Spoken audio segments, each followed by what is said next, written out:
नमस्कार मेरे प्यारे बच्चों, दोस्तों और साथियों, मेरे YouTube चैनल में आप सभी का स्वागत है। मैं मनोज कुमार। इस वीडियो के माध्यम से हम आपके लिए सभी एक दिवसीय परीक्षाओं वो मेडिकल लाइन के जितनी भी प्रतियोगित परीक्षाएं हैं उसके लिए हम यहाँ पर आपके लिए बहुविकल्पीय प्रश्नों का संकलन लेकर आए हैं। आइए हम लोग स्टार्ट करते हैं। नमस्कार, आज हम लोग लेसन 6 लेकर चल रहे हैं। लेसन 6 का पार्ट नंबर 1। इसमें पुष्पी पादपों का शरीर के बारे में ढेर सारे प्रश्नों को लेकर हम यहाँ पर आए हैं। लगभग 81 प्रश्न इसके अंतर्गत हैं, जिसका 4 वीडियो बनेगा। आप लोग अपनी तैयारी के आधार पर देख लीजिएगा। हर एक वीडियो आपके लिए बहुत ही महत्वपूर्ण साबित होने वाला है। आइए चलिए पहला क्वेश्चन लेकर चलते हैं। ध्यान से देखिए, पहला क्वेश्चन बताइएगा आप लोग। प्रश्न संख्या 1 कह रहा है ट्यूनिका कार्पस वाद का संबंध है। तो इसमें 4 ऑप्शन दे रखा है। मूल शीर्ष से, मूल गुप से, परोस शीर्ष से, द्वितीयक वृद्धि से। चलिए बताइए इसका आंसर क्या होगा। ध्यान से सुनिएगा। इसका आंसर जो है सी को जाता है। इसका उत्तर जो है सी को जाता है, परोह शीर्ष से। परोह शीर्ष या तना शीर्षस्थ कहा जाता है। विभ्यजोतक के 2 क्षेत्र होते हैं, एक बाह्य ट्यूनिका, वो दूसरा जो है आंतरिक ट्यूनिका है, जो इसी के अंतर्गत आते हैं। ठीक है, तो ये प्रश्न संख्या 1 कंप्लीट हुआ। अब चलते हैं प्रश्न संख्या 2 पर। प्रश्न संख्या 2 दिया है कौन सा विभाज्योतक मोटाई बढ़ाता है। ठीक, तो मोटाई बढ़ाने में सहायता कौन सा करता है। ध्यान से सुनिएगा। 4 क्वेश्चन ऑप्शन दिया गया है। पार्श्व विभाज्योतक, अंतर्वेशी विभाज्योतक, प्राथमिक विभाज्योतक और शीर्षस्थ विभाज्योतक। चलिए बताइए इसमें 4 में से ऑप्शन कौन सा होगा। आप उत्तर सुनिए ध्यान से। इसका उत्तर जो है ए को माना गया है, पार्श्व विभाज्योतक। अच्छा, पार्श्व विभाज्योतक तने के दोनों तरफ पाया जाता है तथा यह तना वो मूल की मोटाई बढ़ाने में सहायता भी करता है। ठीक है, चलिए अगले प्रश्न पे चलते हैं। प्रश्न संख्या 3 पर। प्रश्न संख्या 3 दिया है निम्नलिखित में से कौन रेशे बनाता है। नारियल, आक, टीक, शीशो। ठीक, रेशा बनाने का काम कौन करता है। तो उत्तर है इसका पहले का नारियल। ठीक, अच्छा इसको सुनिए ध्यान से समझिएगा। ये नारियल के जो तंतु होते हैं, व्यावसायिक तंतु के रूप में इसको जाना जाता है। कोकस न्यूसीफेरा, जिसे नारियल के रूप में जाना जाता है, से प्राप्त होता है। यह बीज की सतह पर पाए जाते हैं। उसके ऊपर जो है बीज की जो सतह है उसके ऊपर ही पाए जाते हैं, इसीलिए इसे सतह तंतु भी कहा जाता है। ठीक है, तो इस तरह से आपका प्रश्न संख्या 3 कंप्लीट हुआ। अब चलते हैं प्रश्न संख्या 4 पर। प्रश्न संख्या 4 क्या कह रहा है। कार्क बनता है। कार्क कैसे बनता है भाई। कार्क कैसे बनता है। कार्क एधा फेलोजन से, संवहनी एधा से, फ्लोएम से, जाइलम से। ठीक, तो इसका उत्तर जो है ध्यान से समझिएगा। उत्तर इसका उत्तर पहला ही है। ठीक, कार्क बनता है कार्क एधा फेलोजन से। फेलोजन कार्क या फेलम उत्पन्न करता है, जो मृत सघन आयताकार कोशिकाओं के बने होते हैं, जिसमें कोशिका भित्ति सुवेराइज्ड होती है। ठीक, तो ये आपका आंसर पहला हो गया। अब हम चलते हैं प्रश्न संख्या 5 पर। प्रश्न संख्या 5 क्या कह रहा है, ध्यान से सुनिएगा। मज्जा, पित्त व वलकुट भिन्नित नहीं होते हैं। एक बीजपत्री तने में, द्विबीजपत्री तने में, एक बीजपत्री जड़ में, द्विबीजपत्री जड़ में। चलिए उत्तर बताइए आप सभी लोग। ध्यान से सुनिए उत्तर।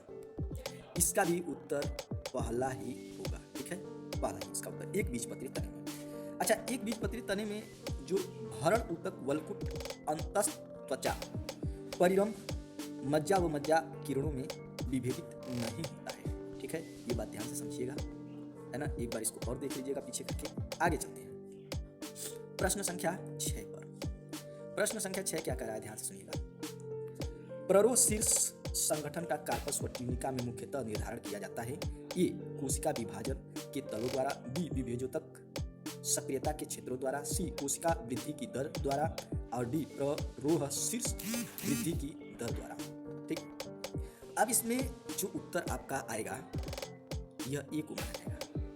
ठीक, प्ररोह शीर्ष संगठन का कार्पस व ट्यूनिका में मुख्यतः निर्धारण किया जाता है कोशिका विभाजन के तलों द्वारा। अच्छा, इसमें क्या होता है, ट्यूनिका की कोशिकाएं जिसे एंटीक्लिनेली विभाजित होकर बाह्य परत बनाती हैं। कार्पस की कोशिकाएं विभिन्न तलों में विभाजित होती हैं। ठीक है, तो ये था प्रश्न संख्या 6 का उत्तर। अब हम लोग चलते हैं प्रश्न संख्या 7 पर। प्रश्न संख्या 7 कह रहा है निम्नलिखित में से किस कार्य के होने के लिए जीव द्रव्य की मृत्यु पूर्व शर्त होती है? ए रस का परिवहन, बी भोजन का परिवहन, सी जल का अवशोषण और डी गैसीय विनिमय। एक जल्दी से उत्तर बताइए। चलिए ध्यान से सुनिए इसका उत्तर। 7 का उत्तर जो है ए है। 7 का उत्तर जो है ए है। कह रहा है कि रस का परिवहन कार्य के होने के लिए जीव द्रव्य की मृत्यु पूर्व शर्त होती है। ठीक है।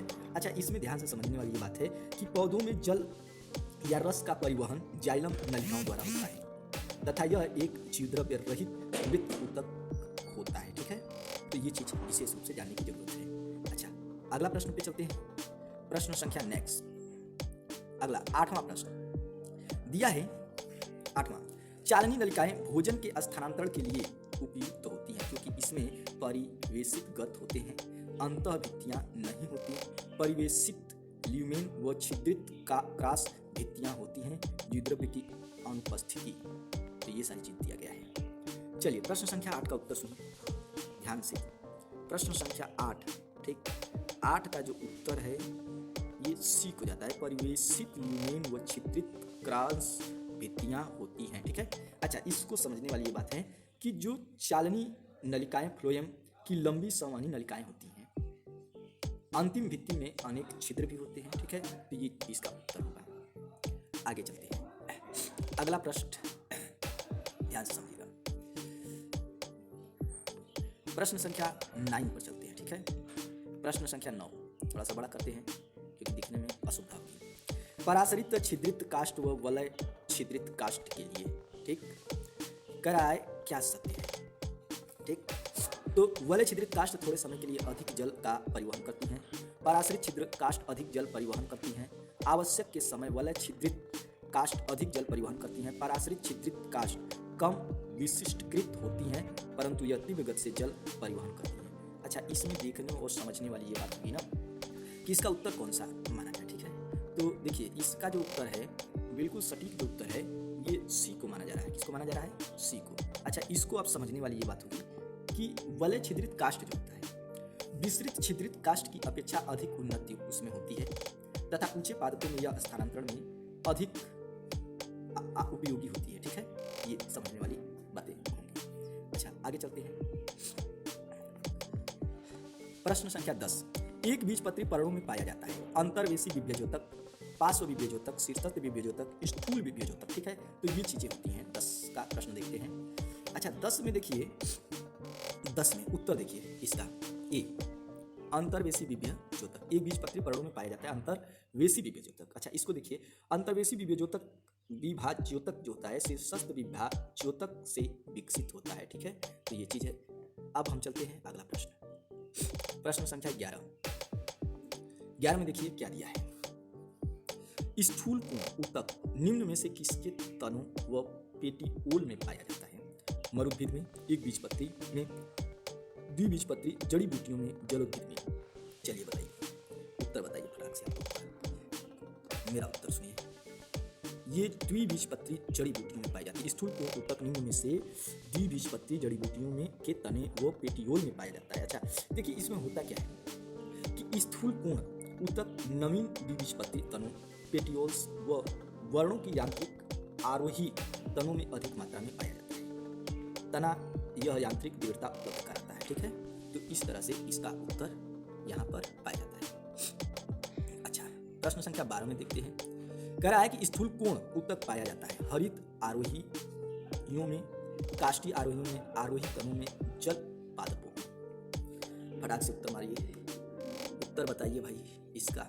चलिए 12 का उत्तर जो है सी दे रहा है। ठीक है। तो 12 का उत्तर सी है। अब इसको समझने वाली ये बात होगी कि जो स्थूल कोण ऊतक आरोही तनों में अधिक मात्रा में पाया जाता है तथा यह यांत्रिक दृढ़ता उपलब्ध कराता है, जैसा कि ऊपर आपको बताया गया है, बिल्कुल सेम काइंड्स वही सारी चीजें। ठीक है। प्रश्न संख्या 12 और 13 एक जैसे। अच्छा, अब चलते हैं प्रश्न संख्या 13। मूलों के परिरंभ पेरीसाइकल उत्पन्न करती है, यांत्रिक अवलंबन, पार्श्व मूल्य, संवहन पुल, अपस्थानिक कलियां। ठीक है। तो इस तरह से मतलब कई चीजें हैं देखने में आ रही हैं। ठीक है। तो चलिए उत्तर हम लोग बताते हैं। उत्तर बताइए भाई, 13 का उत्तर क्या होगा? 13 का उत्तर जो जा रहा है यह पी को जा रहा है, पार्श्व मूल्य। ठीक है। पार्श्व मूल है, ठीक है। देखिए मूलों में परिरंभ मूल शाखाओं या पार्श्व मूलों के निर्माण में भाग लेता है, ठीक है। ये चीज जानने की आवश्यकता होती है। अच्छा आगे चलते हैं। आगे प्रश्न संख्या 14, कलमकारी में स्टॉक व सिकोन के बीच संबंध बनाने के लिए इसमें से कौन सर्वप्रथम होता है? तो यहाँ पर जानने वाली आवश्यकता होगी। कैलस का निर्माण, प्लास्मोडेस मेटा का उत्पादन, नए संवहनीय ऊतकों का विभेदन, वलकुट व बाह्य त्वचा का पुनरुत्थान। ठीक 14 का उत्तर बताइए। सुनिए उत्तर 14 का उत्तर जो है कैलस का निर्माण, कैलाश का निर्माण, ठीक है। कैलाश कहिए चाहे कैलाश कहिए, ठीक है। यहाँ कैलाश दिया है, कभी कभी कैलाश लोग जानते हैं। आइए देखिए इसमें होता क्या है। देखिए कलमकारी जिसे इंग्लिश में ग्राफ्टिंग कहते हैं, ठीक है, में स्टॉक व सिकोन आपस में मिलकर, इसमें स्टॉक होता है और सिकोन होता है, ये दोनों आपस में मिलकर कोशिकाओं को का अविभेदित गुच्छा बनाती है। अविभेदित जिसे विभेद नहीं कर पाएंगे उसी को हम लोग कैलस कहते हैं, ठीक है। तो ये चीज़ जानते रहिएगा। जैसे कि अब ये जब भी पौधा नया उत्पन्न होगा, ठीक है, तो ऐसे ऐसे उसमें गुच्छा इसमें बनेगा, ठीक है, और ये अविभेदित होगा, इसी को हम लोग कैलस कहते हैं, ठीक है। इसी को क्या कहते हैं? कैलस कहते हैं। चलिए आगे अगला प्रश्न देखिए। एक बीजपत्री पर्ण के लिए क्या सत्य है? ठीक, प्रश्न संख्या 15 का। जालिकावत शिराविन्यास बाह्य त्वचा में यूनिफॉर्म कोशिकाओं की अनुपस्थिति या फिर मीसोफिल पेलिसेड व स्पंजी ऊतकों में भिन्नित नहीं होता, भली भांति भिन्नित मध्य हरिम, ये सारी चीजें दिया गया है। तो चलिए 15 का हम लोग लेकर चलते हैं। 15 का जो है सी ही उत्तर हो जाएगा। यहाँ पर जो ये सी दिया है, ठीक है, सी ही इसका उत्तर है, ठीक। अच्छा इसको ये इसमें जो थोड़ा सा समझने वाली ये बात होगी कि जो एक बीजपत्री पर्णों में मध्य हरिम कोशिकाएं अभिन्नत होती हैं, ठीक है। तो इसलिए यहाँ पर अभिन्नत यानी कि भिन्नत नहीं होता है, ठीक है। तो यहाँ पर ये चीज़ भिन्नत नहीं होता है और इसी को अभिन्नत भी कह सकते हैं। ये चीज़ जाननी होनी थी। चलिए आगे चलते हैं। प्रश्न संख्या 16। प्रश्न संख्या 16 समवहनी एदा उत्पन्न करती है। प्राथमिक जाइलम व प्राथमिक फ्लोएम मोस्ट इंपॉर्टेंट क्वेश्चन है। द्वितीय जाइलम व द्वितीय फ्लोएम, प्राथमिक जाइलम व द्वितीय फ्लोएम, द्वितीयक जाइलम व प्राथमिक फ्लोएम। चलिए इसका उत्तर देखिए। इसका उत्तर जो है डी को माना जा रहा है, डी, द्वितीयक जाइलम व द्वितीयक फ्लोएम। अच्छा इसमें समझने वाली ये बात होगी कि जो संवहनी एदा भीतर की तरफ द्वितीयक जाइलम व बाहर की तरफ द्वितीयक फ्लोएम उत्पन्न करता है, ठीक है, समझ रहे हैं। भीतर की तरफ द्वितीयक जाइलम वो बाहर की तरफ द्वितीयक फ्लोएम। तो यहाँ पर दोनों जगह ये देखना पड़ेगा कि दोनों, एक जगह जाइलम और एक जगह फ्लोएम और दोनों जगह द्वितीयक होगा, ठीक है, और यही आंसर सही होगा। ये चीज़ समझने वाली थी। अब बहुत ही इंपॉर्टेंट ये क्वेश्चन है, कई बार कई परीक्षाओं में ये आ चुका है। चलिए कैस्पेरियन बैंड पाए जाते हैं बाह्यस्थ त्वचा में, अंतस्थ त्वचा में, पेरिसाइकिल प्रारंभ परिरंभ में और फ्लोएम में, ठीक है। तो 17 का उत्तर जल्दी से आप लोग बता दीजिए क्या होगा है। अच्छा बैंड के बारे में हम बात करते हैं, ठीक है। तो थोड़ा सा हम लोगों को समझने वाली बात ये होगी कि इसका उत्तर जो माना जा रहा है अंतस्थ त्वचा में, ठीक है। अच्छा इसके बारे में कुछ बातें हैं समझने वाली। देखिए वलकुट की अंतस्थ त्वचा या आंतरिक परत जो होती है मूलों में कैस्पेरियन पट्टिकाएं बनाती हैं। अच्छा यह द्विबीजपत्री तनों में मंद शिस्त कहलाती है, ठीक है। तो यही यहाँ पर समझने वाली बातें थी। अब आगे चलते हैं 18, प्रश्न संख्या 18 में चलते हैं। प्रश्न संख्या 18 कार्क एधा व संवहनी एधा होते हैं। द्वितीयक जाइलम व फ्लोएम के भाग, पेरिसाइकिल परिरंभ के भाग, पार्श्व विभाज्योतक और शीर्षस्थ विभाज्योतक, ठीक है। तो कार्क ध्यान से समझने वाली बात है कार्क एधा के बारे में, ठीक है। तो उत्तर हम लोग पहले इसको लगा लेते हैं। देखिए इसका उत्तर जो होगा आप लोगों का सी माना गया है, पार्श्व विभाज्योतक, ठीक है। अच्छा कार्क एधा व संवहनी एधा द्वितीयक वृद्धि के लिए उत्तरदायी होते हैं, ठीक है। मतलब ये दोनों चाहे कार्क हो चाहे संवहनी हो, ठीक है, दोनों मतलब कार्क भी और संवहनी एधा दोनों जो होते हैं यह द्वितीयक वृद्धि के लिए उत्तरदायी होते हैं। एक जिसके कारण तने की मोटाई क्या होती है, बढ़ती है, जो पहले ही आप लोग इसी में लेसन में ऊपर आप लोग पढ़ चुके हैं इसी वीडियो के अंतर्गत, ठीक है। आगे देखिए अब प्रश्न संख्या 19 को समझते हैं, देखते हैं कि 19 क्या है। देखिए कोणीय स्थूल कोण उत्तर पाया जाता है, ठीक है। तो कुकर बीटा में, हेलिएंथस में, एलथिया में, सेलविया में, ठीक है। चलिए प्रश्न संख्या 19 का उत्तर बताइए। तो इसका जो उत्तर दिया है भाई एलथिया में, ठीक है, एलथिया में दिया है। स्थूल कोणीय स्थूल कोण उत्तर पाया जाता है एलथिया में। अच्छा, इसमें बताया जा रहा है कि इसका उत्तर जो है, इसका उदाहरण जो दिया है ये कुकुरबिटा में दिया है, ठीक है। स्थूल कोण जो होता है उत्तक यांत्रिक दृढ़ता व लोचपन उपलब्ध कराता है, ठीक है, समझ रहे हैं। और उदाहरण के तौर पर कुकुरबिटा को माना जाएगा, ठीक है। इसका उत्तर जो होता है एल्थिया होगा, ठीक है, समझ रहे हैं। ये उदाहरण है, उदाहरण कुकुरबिटा को माना जाएगा और ये एल्थिया में पाया जाता है, ठीक है। चलिए अब हम लोग चलते हैं प्रश्न संख्या 20 और ये इस सीरीज का लास्ट क्वेश्चन है आप लोगों का, ठीक है। ये पार्ट फर्स्ट का लास्ट क्वेश्चन आप लोगों के सामने है। संगठित व विभेदित कोशिकाएं संरचना जिसमें कोशिकीय जीवद्रव्य होता है परंतु केंद्रक नहीं पाया जाता। वाहिकाएं, जाइलम, मृदु तक, चालनी नलिकाएं, वाहिनिकाएं, ठीक है। तो आप उत्तर इसका बताइए फटाक से। चलिए उत्तर सुन लेते हैं इसका उत्तर चालनी नलिकाएं हैं, ठीक, चालनी नलिकाएं। अच्छा, यहाँ पे इसके बारे में समझने वाली ये बातें होंगी कि आंतरिक रूप से चालनी नलिकाओं में कोशिका द्रव्य की परिधीय परत जो होती है तथा इसमें केंद्रक नहीं पाया जाता है। ये चीज़ समझने वाली बात है, यहाँ पर ये केंद्रक नहीं पाया जाता है, ठीक है। तो ये यहाँ पर पकड़ने वाली बात होगी, समझ रहे हैं। तो मैं आशा करता हूँ हम लोग मिलेंगे अगले वीडियो में, ठीक है। तब तक के लिए दीजिए इजाज़त, नमस्कार।